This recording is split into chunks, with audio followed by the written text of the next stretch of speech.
നമുക്ക് അലീനയുടെയും മനുഷ്യങ്ങളുടെയും ഇന്നത്തെ നല്ലൊരു കഥ കേട്ടാലോ? അങ്ങനെ ഇന്നത്തെ കഥയില് ബാലേന്ദ്രൻ ഗോർദ്ധനോട് പറഞ്ഞു ഷോപ്പൊക്കെ തുറക്കണ്ടേടോന്ന് ചോദിച്ചു.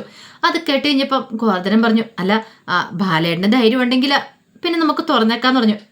ബാലേന്ദ്രൻ പറഞ്ഞു, നാളെയോ മറ്റന്നാളോ ഷോപ്പ് തുറക്കാം. കാരണം ഷോപ്പിലെ സ്റ്റാഫുകളൊക്കെ ഉണ്ടല്ലോ, അവർക്കും ജീവിക്കണ്ടേ. ഇപ്പൊ തന്നെ ഞാൻ സാലറി അഡ്വാൻസ് കൊടുത്ത് അവരെ നിർത്തിയിരിക്കണേന്ന് പറഞ്ഞു. എത്ര കാലം അങ്ങനെ നിർത്താനായിട്ട് പറ്റുമെന്ന് പറഞ്ഞു.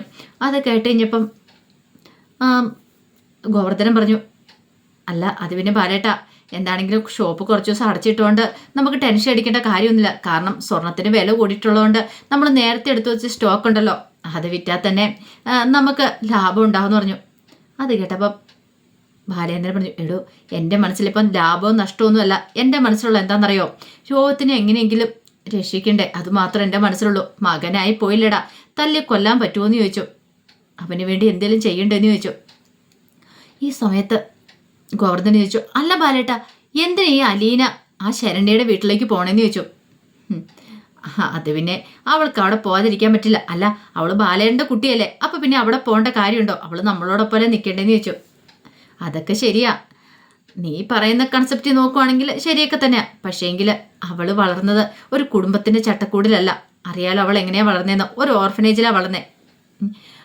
വേദനിക്കുന്നവരെ ആശ്വസിപ്പിക്കുക, അവരുടെ കണ്ണീരൊപ്പുകയും ചെയ്യാനായിട്ടാ അവളുടെ മമ്മി അവളെ പഠിപ്പിച്ചു കൊടുത്തിരിക്കുന്നത്.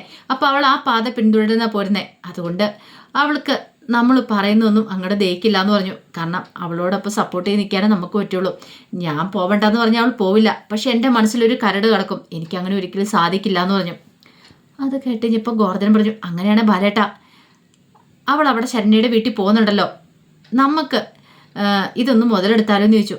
നീ എന്താ ഉദ്ദേശിക്കണമെന്ന് ചോദിച്ചു. അല്ല ശരണ്യയായിട്ട് ഇവളപ്പം നല്ല ടേംസിലായിരിക്കുമല്ലോ, അങ്ങനെയാണെങ്കിൽ അവൾ മൊഴി കൊടുക്കുന്ന പോലെ ആയിരിക്കും കോടതിയിൽ കാര്യങ്ങളൊക്കെ, ജാമ്യം കിട്ടുന്നതും ബാക്കി കാര്യങ്ങളൊക്കെ.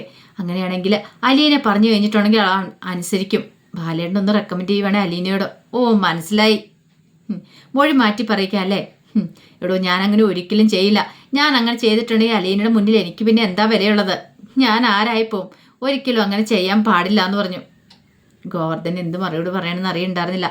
അപ്പോഴേക്കും ചായയൊക്കെ ആയിട്ട് കൃഷ്ണമോളും സുലോചനയെങ്കിലും അങ്ങോട്ടേക്ക് വരുവാണ്. പിന്നീട് അവർ ആ സംഭാഷണം അവിടെ വെച്ച് തന്നെ അവസാനിപ്പിച്ചു.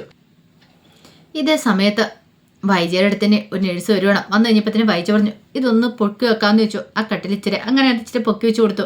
പിന്നെ ഉടനെ എൻ്റെ ആ ഫോണും കൂടെ എടുക്കാൻ പറഞ്ഞു. അങ്ങനെ ഫോൺ എടുത്തു കൊടുത്തു. വൈജ ഫോണിനകത്തേക്ക് നോക്കിക്കൊണ്ടിരിക്കുകയാണ്. പിന്നീട് ആ നഴ്സ് വന്നിട്ട് പറഞ്ഞു, അതേ വിസിറ്റേഴ്സ് ഉണ്ടെന്ന് പറഞ്ഞു. ആരാന്ന് ചോദിച്ചു. ബന്ധുക്കാരാന്നാ പറഞ്ഞെന്ന് പറഞ്ഞു. ശരി, അകത്തേക്ക് കയറ്റിവിടാൻ പറഞ്ഞു. അങ്ങനെ ശിവശങ്കരനും കമലയും കൂടെ അങ്ങോട്ട് വരുവാണ്. കമല വന്നിട്ട് ചോദിച്ചു, എങ്ങനെയുണ്ട് വൈജ, ഇപ്പൊ കുറവുണ്ടോന്ന് ചോദിച്ചു. എന്ത് പറയാനേ, എനിക്കിവിടെ നിന്ന് എഴുന്നേറ്റൊന്ന് ഓടാൻ തോന്നുന്നുണ്ടെന്ന് പറഞ്ഞു. ഈ കിടപ്പിലോ? ഈ കിടപ്പ് നിനക്ക് എങ്ങനെ ഓടാൻ പറ്റുന്നേ? നിന്റെ കാലിലെ പ്ലാസ്റ്റർ ഒക്കെ എടുത്തോ? ഇല്ലല്ലോ എന്ന് പറഞ്ഞു. പ്ലാസ്റ്റർ ഇപ്പൊ ഒന്നും എടുക്കാൻ പറ്റില്ല. എൻ്റെ കമലെടുത്തി ഓടാൻ തോന്നുന്നു പറഞ്ഞിട്ടുണ്ടെങ്കിൽ എൻ്റെ മാനസികാവസ്ഥ ഞാൻ പറഞ്ഞതാ, അതിന് ഓടാനായിട്ടാണോ എന്ന് ചോദിച്ചു. അതിനുള്ള ബുദ്ധി പോലും കമലെടുത്തിക്കില്ലേന്ന് ചോദിച്ചു. അപ്പോഴേക്കും ശിവശങ്കരൻ പറഞ്ഞു, കമല നീ ഒന്നും മിണ്ടാതിരിക്കാൻ പറഞ്ഞു. ആ സമയത്ത് ശിവശങ്കരനോട് വൈജി ചോദിച്ചു, അല്ല ശിവേട്ട, ഞാനൊരു കാര്യം ചോദിച്ചോട്ടെ, ശിവേട്ടൻ ജയിലിൽ പോയായിരുന്നോ? രോഹിയും ഹരിയൊക്കെ കണ്ടായിരുന്നോ എന്ന് ചോദിച്ചു. പോയായിരുന്നു, പക്ഷെ ഹരിയെ കാണാനോ പറ്റിയോളെന്ന് പറഞ്ഞു. അല്ല അവൻ എങ്ങനെ ഇരിക്കുന്നു? അവ സുഖമായിട്ടിരിക്കുന്നു, കുഴപ്പമൊന്നുമില്ല, മെലിച്ചിലും കാര്യങ്ങളൊക്കെ ഒന്നും ഇല്ലയെന്ന് പറഞ്ഞു. അല്ല രോഹിയെ കണ്ടില്ലേന്ന് ചോദിച്ചു. രോഹിയെ കാണാൻ പറ്റിയില്ല എന്ന് പറഞ്ഞു. ഓഹോ, അപ്പൊ ശിവേട്ടൻ പോയി ശിവേട്ടൻ്റെ മോനെ കണ്ട് സുഖവരെ അന്വേഷിച്ചിട്ട് പോന്നു. അപ്പൊ എൻ്റെ മോനെ കണ്ടില്ലല്ലേ? അത്രയ്ക്കേ ഉള്ളൂ. എടി നിന്റെ മോനെ കാണാനായിട്ട് നിന്റെ ഭർത്താവില്ലേ, ബാലേന്ദ്രനില്ലേ, അവൻ്റെ അച്ഛനില്ലേന്ന് ചോദിച്ചു. ബാലേന്ദ്രൻ പോകുന്നോർത്താണ് ഇരിക്കുന്നേ. ബാലേന്ദ്രൻ അലീനയും കെട്ടിപ്പിടിച്ചിരിക്കുള്ളൂ. ദേ വൈജെ, നിന്റെ ഈ ദുഷിച്ച വർത്താനം നീ ഒന്ന് നിർത്തുന്നുണ്ടോ എന്ന് ചോദിച്ചു. ഓ ഞാൻ പറയുന്നതിനാ തെറ്റ്, കാണിച്ചു കൂടുന്നതിന് ഒരു തെറ്റും ഇല്ലേന്ന് ചോദിച്ചു. അപ്പോഴേക്കും കമല പറഞ്ഞു, അലീനയുടെ വല്ല വിവരം അറിഞ്ഞോ? അവള് കോളനി പോയിട്ട് തിരികെ വന്നെന്ന് ചോദിച്ചു. ആർക്കറിയാം, ഇതൊക്കെ ആരന്വേഷിക്കാൻ പോന്നു? അല്ല കഴിഞ്ഞ ദിവസം പോയപ്പോൾ അവിടെ വലിയ പ്രശ്നങ്ങളൊക്കെ ഉണ്ടായില്ലേ, അതുകൊണ്ട് ചോദിച്ചാ. ഓ ഞാനൊന്നും ചോദിക്കാൻ പോയില്ല. അന്നാ തീ കൊളുത്തി ചെക്കൻ ശരിക്കും ഒന്ന് തീപ്പെട്ടി കൊള്ളി ഒരുക്കുമായിരുന്നെങ്കിൽ അവള് കത്തി ചാമ്പലായി പോയനം. അങ്ങനെയായിരുന്നെങ്കിൽ ഒരു കുടുംബം രക്ഷപ്പെട്ടു പോയെന്ന് പറഞ്ഞു. അത് കേട്ടപ്പോൾ ശിവശങ്കർ പറഞ്ഞു, നിന്റെ ഈ ദുഷിച്ച വർത്താനം കേൾക്കാനൊന്നും എനിക്ക് താല്പര്യമില്ല. നിന്നോട് പറഞ്ഞിട്ടും കാര്യമില്ല. എങ്ങനെയെങ്കിലും ഹരിയെ രോഗത്തിനെയൊക്കെ ജാമ്യത്തിൽ ഇറക്കാനാണ് നോക്കിക്കൊണ്ടിരിക്കുന്നത്. അല്ല ജാമ്യം കിട്ടത്തില്ലെന്ന് ചോദിച്ചു. പിന്നെ ജാമ്യം കിട്ടും. 30 ദിവസം റിമാൻഡ് കാലാവധി കഴിയുമ്പോൾ ചിലപ്പോൾ പോലീസുകാർ വേറെന്തേലും പറയും. ഇനിയും കിട്ടണമെന്ന് അവർക്ക്. കാരണം പുറത്ത് കടന്നിട്ടുണ്ടെങ്കിൽ തെളിവുകളൊക്കെ നശിപ്പിക്കുമെന്ന് പറഞ്ഞിട്ട്. എന്ത് തെളിവുകൾ നശിപ്പിക്കാനായിട്ട്? അവരങ്ങനെ എന്തെങ്കിലുമൊക്കെ കാരണങ്ങളൊക്കെ ഉണ്ടാക്കും. ഇനി റിമാൻഡ് കിട്ടണമെന്ന് പറഞ്ഞു കഴിഞ്ഞിട്ടുണ്ടെങ്കിൽ ഉറപ്പായിട്ടും വീണ്ടും ഒരു ജയിലിലേക്ക് തന്നെ പോകുന്നു പറഞ്ഞു. അല്ല, അപ്പോൾ വക്കീൽ വിചാരിച്ചാൽ നടക്കില്ലേ? നല്ല സ്ട്രോങ് ആയിട്ടൊരു വക്കീലിനെ കണ്ടെത്തണം. ഇതിനു മുമ്പുള്ള വക്കീൽ അത്രയ്ക്ക് പോരായിരുന്നു. വക്കീൽ വാദിക്കുന്ന പോലെ ഇരിക്കും കോടതിയിലെ കാര്യങ്ങളെന്നൊക്കെ പറഞ്ഞു. അതും പറഞ്ഞിട്ട് ശിവശങ്കരനൊക്കെ അങ്ങോട്ട് പോയി. വല്ലാത്തൊരു ടെൻഷനായിരുന്നു ആ സമയത്ത് വൈജിക്ക്. എന്ത് ചെയ്യണമെന്ന് അറിയത്തില്ല. കാരണം രോഹിത്തിനെ കണ്ടിട്ടുമില്ല, ബാലേന്ദ്രൻ പോകത്തില്ല എന്നുള്ള കാര്യം വൈജിക്ക് നന്നായിട്ട് അറിയായിരുന്നു. പിന്നീട് വീട്ടിൽ വന്നതിന് ശേഷം കമല എന്ത് ചെയ്തു? ശിവശങ്കരൻ്റെ അടുത്തേക്ക് ഫോണുമായിട്ട് ചെല്ലണം. എന്താ ആരെയും വിളിച്ചോന്ന് ചോദിച്ചു. ഇല്ല, ഒരാളെ വിളിക്കാനെന്ന് പറഞ്ഞു. ആരെ? ശിവേട്ടൻ ഒരു കാര്യം ചെയ്യുക, ആ ബാലേന്ദ്രനെ ഒന്ന് വിളിക്കാൻ പറഞ്ഞു. എന്തിനാടി വിളിക്കണേ? വിളിക്കണേ എന്തിനാന്നോ? അതറിയത്തില്ലേ? ഈ പറയുന്ന അലീനെ ഇടയ്ക്കിടയ്ക്ക് ആ ശരണ്യയുടെ വീട്ടിൽ പോകുന്നുണ്ടല്ലോ. അങ്ങനെയാണെങ്കിൽ ശരണ്യയെ കൊണ്ട് പറയിപ്പിക്കുവാണെങ്കിൽ കാര്യങ്ങളൊക്കെ നടക്കില്ലേ? എന്ത് നടക്കുന്നു? എൻ്റെ ശിവേട്ടൻ ഇത്ര ബുദ്ധിയില്ലാതെ പോയോ? അലീനെ വെച്ചെന്ന് ശരണ്യെ സ്വാധീനിക്കുകയാണെങ്കിൽ ഒരു പക്ഷേ രോഹിത്തിനെയൊക്കെ പുറത്തിറക്കാൻ പറ്റില്ലേന്ന് ചോദിച്ചു. രോഹിത്തിനെ ഹരിയെ അതൊക്കെ വല്ല നടക്കോടി. ശിവേട്ടനൊന്ന് വിളിച്ചു നോക്കാൻ പറഞ്ഞു. അങ്ങനെ ഒടുവിൽ ശിവശങ്കരൻ ബാലേന്ദ്രനെ വിളിക്കുകയാണ്. അപ്പോഴേക്കും ബാലേന്ദ്രൻ ചോദിച്ചു, എന്താ ശിവേട്ടൻ എന്താ പറയാനുള്ളതെന്ന് ചോദിച്ചു. അല്ല, എൻ്റെ മകന് ഹരിയും ബാലേന്ദ്രൻ്റെ മകന് രോഹിൻ ജയിലിൽ കിടക്കുന്ന കാര്യം അറിയാലോ. അതിങ്ങനെ കൊട്ടിഘോഷിക്കേണ്ട കാര്യമുണ്ടോ ശിവേട്ട? നമുക്ക് രണ്ടു കൂട്ടർക്കും അറിയാവുന്ന കാര്യമല്ലേ? അല്ല, അവരെ പുറത്തിറക്കാൻ എന്തെങ്കിലും ചെയ്യണ്ടേന്ന് ചോദിച്ചു.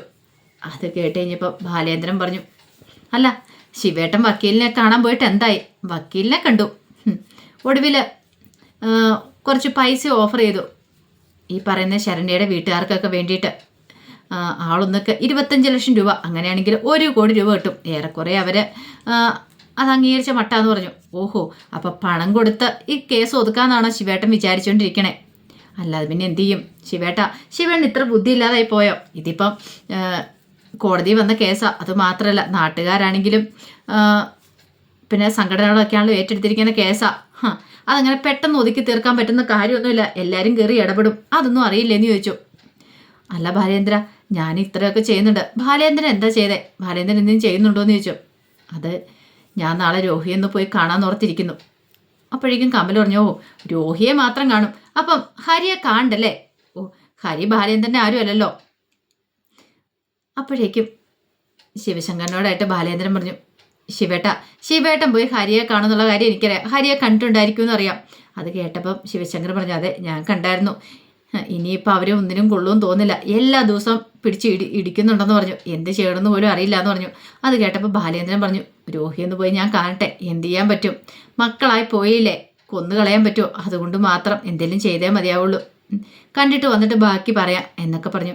അങ്ങനെ കോള് കട്ട് ചെയ്യാൻ തുടങ്ങുമ്പോഴത്തേന് ശിവശങ്കരൻ പറഞ്ഞു, ബാലേന്ദ്രൻ ഞാൻ വിളിച്ച് വേറൊരു കാര്യം പറയാൻ വേണ്ടിട്ടാ. വേറൊരു കാര്യം? അതെന്താ? അത് പിന്നെ അലീനെ അവിടെ പോകുന്നില്ല ആ കോളനിയിൽ. അവൾ പോകുന്നുണ്ട്, ഇന്നും പോയിട്ട് വന്നതാന്ന് പറഞ്ഞു. അല്ല, അങ്ങനെയാണെങ്കിൽ ഒരു കാര്യം ചെയ്യാം, അലീനെ കൊണ്ട് നമുക്കൊരു കാര്യം നടത്തിക്കാന്ന് പറഞ്ഞു. എന്ത് കാര്യം? അല്ല, അവൾ ആ ശരണ്യമായിട്ട് നല്ല ടൈപ്പായി കാണുമല്ലോ. ഇന്നലെ അവിടെ ചെന്ന് കഴിഞ്ഞപ്പോഴത്തേനും അവളെ തീ കൊളുത്തി കൊലപ്പെടുത്താൻ അവർ ശ്രമിച്ചേന്ന് പറഞ്ഞു. പക്ഷെ ഇന്ന് അങ്ങനെയല്ലല്ലോ ബാലേന്ദ്ര. ഇന്ന് അവൾക്ക് അവരുമായിട്ട് അടുപ്പമായില്ലേന്ന് ചോദിച്ചു. അടുപ്പമൊക്കെ ഉണ്ട്.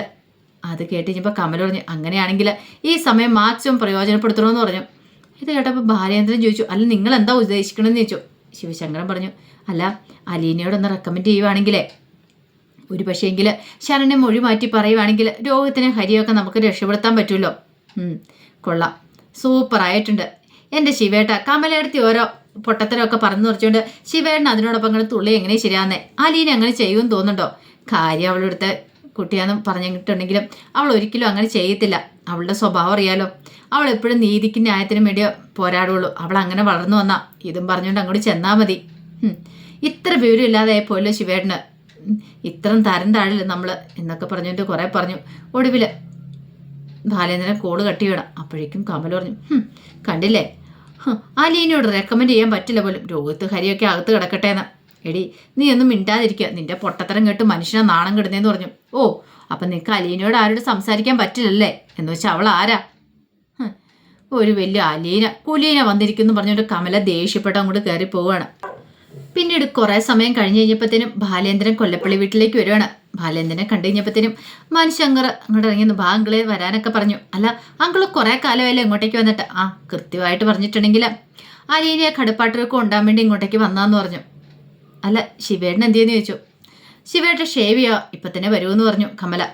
എന്നാൽ ഞാൻ അമ്മയൊന്ന് കണ്ടിട്ട് വരട്ടെ എന്നും പറഞ്ഞുകൊണ്ട് നേരെ അകത്തേക്ക് കയറി ചെന്നു. അങ്ങനെ ബാലേന്ദ്രനെ കണ്ടു കഴിഞ്ഞപ്പോഴത്തേനും സൗദാമിനിയും വെച്ചു. ബാല നീ ഇതെപ്പോൾ വന്നു? ഞാനിപ്പോൾ വന്നോളെന്ന് പറഞ്ഞു. അല്ല അമ്മയ്ക്ക് സുഖമാണല്ലോ അല്ലേന്ന് ചോദിച്ചു. അതെന്താടാ ബാല അങ്ങനെ ചോദിച്ചേ?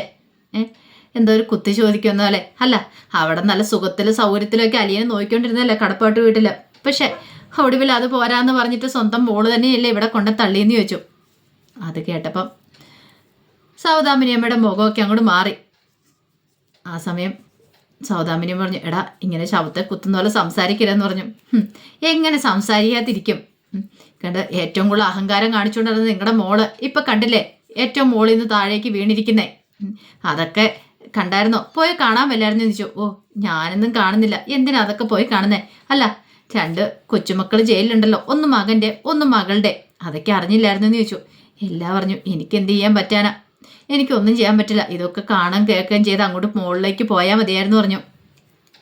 അപ്പോഴേക്കും ബാലേന്ദ്രൻ പറഞ്ഞു, അതെങ്ങനെ ശരിയാകും? അങ്ങനെ പെട്ടെന്ന് അങ്ങോട്ട് പോകാൻ പറ്റുമോ?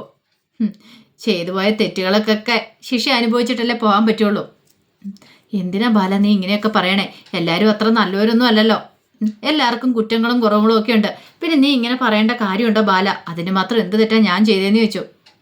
അത് കേട്ടപ്പോൾ ബാലേന്ദ്രൻ പറഞ്ഞു, ഞാനൊരു തെറ്റേ ചെയ്തിട്ടുള്ളൂ. എന്താണെന്നറിയാവോ?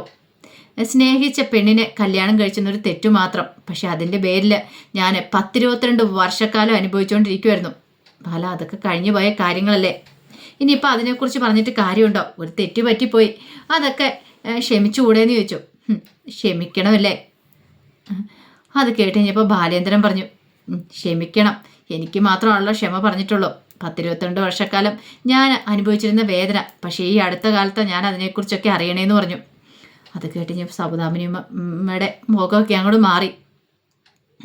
ഞാൻ ചെയ്ത തെറ്റിന് എനിക്ക് ശിക്ഷ കിട്ടിക്കൊണ്ടിരിക്കുന്നു പറഞ്ഞോണം കൈപ്പം ഞാൻ അനുഭവിച്ചുകൊണ്ടിരിക്കുന്നത്. അതിന് മാത്രം എന്ത് തെറ്റാ ഞാൻ ചെയ്തേ? അവളെ കല്യാണം കഴിച്ചു. അല്ല ഞാനൊരു കാര്യം ചോദിച്ചോട്ടെ, പിഴച്ചു നടന്നൊരു പെണ്ണിനെ എൻ്റെ തലയിലേക്ക് കെട്ടിവെച്ചു. അത് പറഞ്ഞിട്ട് നല്ലൊരു ജീവിതം അവൾക്ക് ഞാൻ കൊടുക്കുകയും ചെയ്തു. ജീവിതം നല്ല കുടുംബമൊക്കെ ആയി നല്ല രീതിയിൽ മുന്നോട്ട് പോയിക്കൊണ്ടിരിക്കുമായിരുന്നു. പക്ഷേങ്കിൽ അവൾക്ക് ആ ജീവിതത്തെ നല്ല രീതിയിൽ മുന്നോട്ട് കൊണ്ടുപോകാനായിട്ട് അറിയണ്ടായിരുന്നില്ല. ആ കിട്ടിയ ജീവിതത്തെ അത് ഊതിക്കെടുത്താതെ നല്ല രീതിയിൽ മുന്നോട്ട് കൊണ്ടുപോകുമായിരുന്നെങ്കിൽ കുടുംബം നല്ല രീതിയിൽ പോയണം. പക്ഷേങ്കിൽ അതൊന്നും അവളെ കൊണ്ട് സാധിക്കില്ല. അമ്മയ്ക്ക് അമ്മയുടെ മോളോടൊന്ന് പറഞ്ഞു കൊടുക്കാൻ മേലായിരുന്നോ നല്ല രീതിയിൽ ജീവിക്കാനായിട്ട്? അത് കേട്ട് കഴിഞ്ഞപ്പോൾ കമല പറഞ്ഞു, അല്ല അത് കേട്ട് കഴിഞ്ഞപ്പം സൗദാമിനിയമ്മ പറഞ്ഞു, ഞാൻ എന്ത് പറയാനടാ ബാലാന്ന് ചോദിച്ചു. അതെ ആർക്കും ഒന്നും പറയാൻ പറ്റില്ല. എല്ലാവരും കൂടെ നിന്നിട്ട് ഒരു കുടുംബം മൊത്തത്തിൽ എന്നെ അങ്ങോട്ട് ചതിച്ചു. 10-22 വർഷക്കാലം ഞാൻ ആ ചതിയുടെ കാര്യങ്ങളൊന്നും അറിയാതെ മുന്നോട്ട് പോയി. പക്ഷെ പിന്നീടല്ല ഞാൻ അറിയണേ, ഈ പൊത്തിന്നൊക്കെ എഴുജന്തുക്കൾ ഇറങ്ങി വരുന്ന പോലെ എല്ലാവരും കൂടെ കൂടി ചേർന്നിട്ട് എനിക്കിട്ട് തന്ന പണി എന്താന്ന്. അതൊക്കെ കേട്ടുകഴിഞ്ഞ് സൗദാമിനി മുത്തശ്ശി പറഞ്ഞു, ഇതൊക്കെ ഞാൻ കേൾക്കണം, ഞാൻ കേൾക്കേണ്ട ആളാന്ന് പറഞ്ഞു. അതെ കേൾക്കണം, എല്ലാം കേൾക്കണം, എല്ലാം കേട്ടിട്ട് മുകളിലേക്ക് പോകാൻ പറ്റുള്ളൂ എന്ന് പറഞ്ഞു. എന്ത് ചെയ്യണം എന്നറിയില്ലാതെ മുത്തശ്ശിക്കുക. അപ്പോൾ അതിൻ്റെ വിശേഷങ്ങളൊക്കെ നമ്മളിന്ന് കാണുന്നത്. ഇതിൻ്റെ ബാക്കി വിശേഷങ്ങളുമായിട്ട് വൈകുന്നേരത്തെ പ്രമോയി വരാട്ടോ. ഒരിക്കൽ കൂടി എല്ലാവർക്കും ശുഭദിനം നേർന്നുകൊണ്ട് നിർത്തുന്നു. നന്ദി.